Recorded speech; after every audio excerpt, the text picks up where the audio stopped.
Momentos trascendentes en la segunda mitad del siglo XX. La Guerra de Corea. La rendición de los japoneses ante las fuerzas aliadas y el establecimiento de la República Popular de China en el marco del comunismo fueron eventos que reconfiguraron por completo la geopolítica de Oriente. Ningún pueblo experimentó esa tensión como el coreano. Sus miembros, que sufrieron la ocupación japonesa desde 1910, se vieron divididos en dos cuando el mundo entró en la lógica de la Guerra Fría. Rusia ocupó el norte industrial y Estados Unidos el sur agrícola, según el acuerdo alcanzado en la Conferencia de Yalta en 1940. La tecnología nuclear como alternativa energética.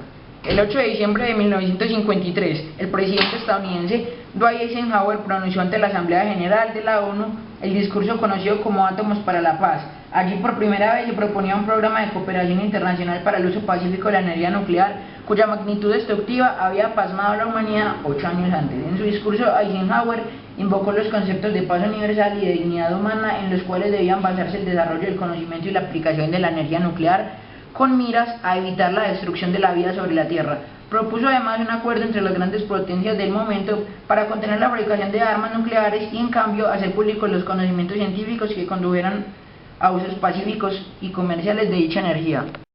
La descolonización de África. El fin de la Segunda Guerra Mundial en 1945 marcó el periodo de mayor debilidad del sistema político europeo como agente colonizador y dominante. Fue asimismo el momento en que los africanos vieron la posibilidad de alcanzar su derecho a la nacionalidad y a la libre determinación. Así, el proceso de independencia y descolonización de la África subsahariana inició inmediatamente después de terminada la guerra. Uno de los momentos clave dentro del arranque de este fenómeno fue la celebración de la Conferencia de Bandung en 1955, a donde asistieron 28 países afroasiáticos para discutir los términos del movimiento anticolonial que buscaba terminar con la subversión política en todos los países del tercer mundo. Posteriormente, entre 1957 y 1975, tuvo lugar el periodo africano independentista más intenso, que concluiría hasta la década de los 90 con la abolición del apartheid en Sudáfrica y la llegada de Nelson Mandela a la presidencia.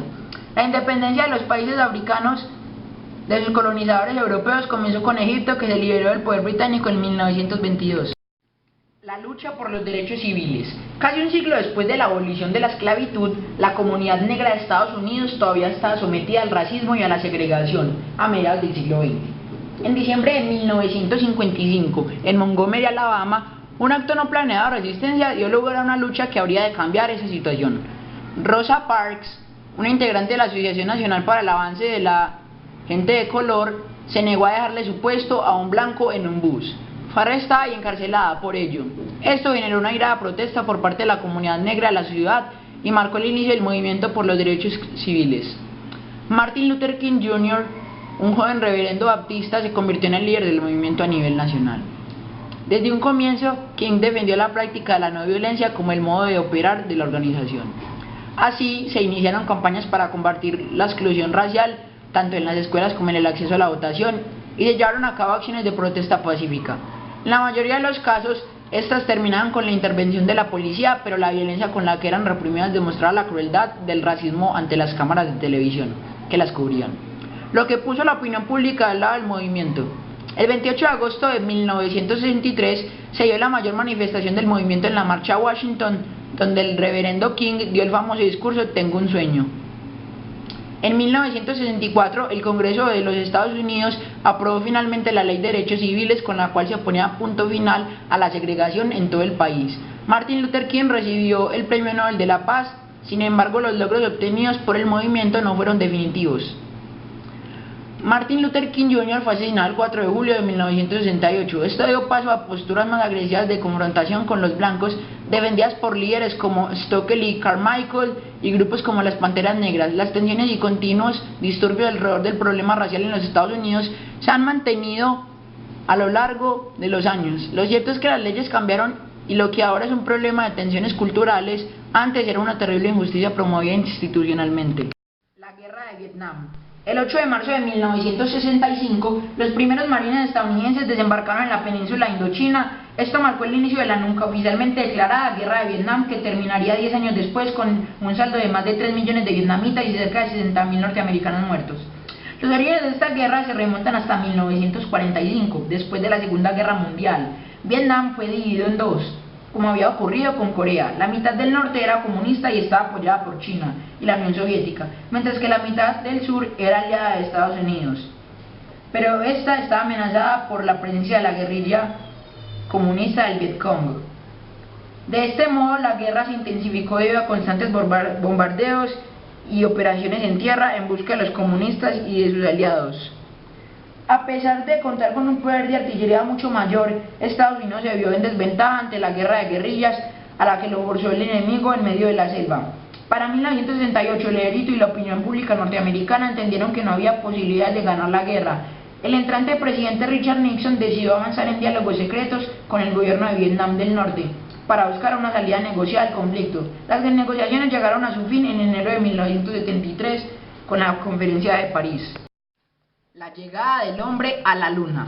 El 21 de julio de 1969, el astronauta estadounidense Neil Armstrong pisó la superficie lunar. Este acontecimiento no hubiera sido posible si la expedición del Apolo 11 no estuviera en el marco de la carrera espacial entre Estados Unidos y la Unión Soviética. En el contexto de la Guerra Fría, ambas potencias se propusieron demostrar su poderío tecnológico y económico. De esta manera, el presidente Kennedy anunció en 1961 que Estados Unidos llevaría a un hombre a la Luna antes de que terminara la década. Esto hizo que se dedicara un porcentaje significativo del presupuesto gubernamental. Con este propósito, por su parte, los soviéticos aventajaban a los estadounidenses. En 1957 fue la Unión Soviética la que puso el primer satélite artificial en órbita. En 1961 pusieron al primer hombre en el espacio y en 1963 a la primera mujer. En 1967 Estados Unidos lanzó su programa Apolo, que constaba de naves tripuladas por 3 astronautas. El Apolo 1 se incendió y murieron sus 3 tripulantes.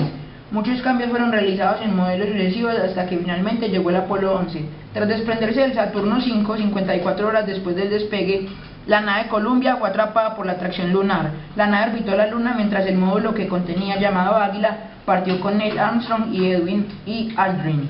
Mientras tanto, el otro tripulante, Michael Collins, piloteaba el Columbia.